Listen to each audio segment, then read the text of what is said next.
Hi, my name is Rosilyn. I've been in pharmaceutical or biotech sales for over 20 years, and I've also had retail sales in my experience as well. So, for my reflection, I'm just going to give a brief overview or compare and contrast of past sales industry, the present sales industry, and a few examples of where I think the industry is going in the future. But before I do that, I just want to give you my perception of a typical salesperson in the past. And for whatever reason, it's a used car salesman.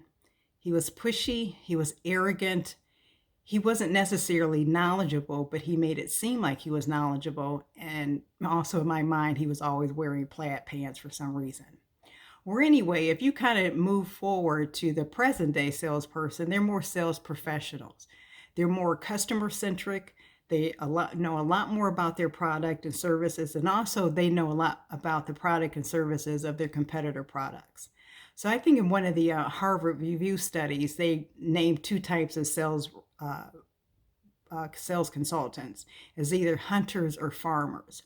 And I think farmers are ones that are relationship builders, and also they depend on that relationship to move their business forward.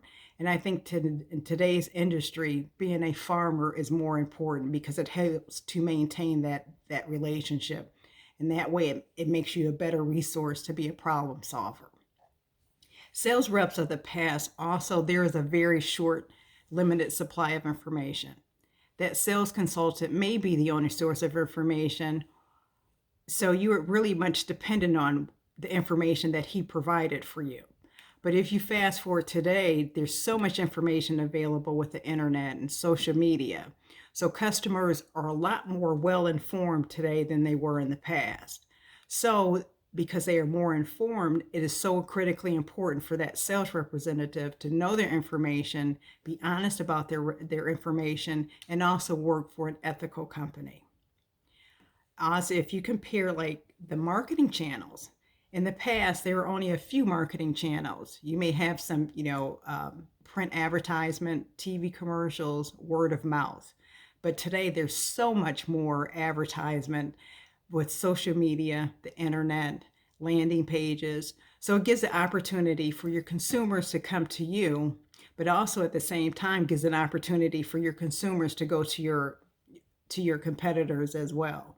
But it's a huge difference, like I said, as the marketing channels still continue to expand. But if we kind of take a quick look at what I were a few examples of where I see the industry going into the future.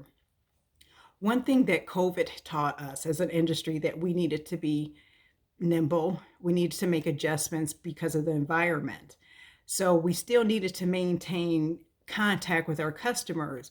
So we became pretty proficient in Zoom and Microsoft Teams and even FaceTime just to maintain their relationship and make sure our customers were provided with the information that they needed during COVID. So that's something that may be continued on, especially for territories that are very large. It is very efficient that way as opposed to driving several hours to meet that customer via Zoom or via Microsoft Team interaction.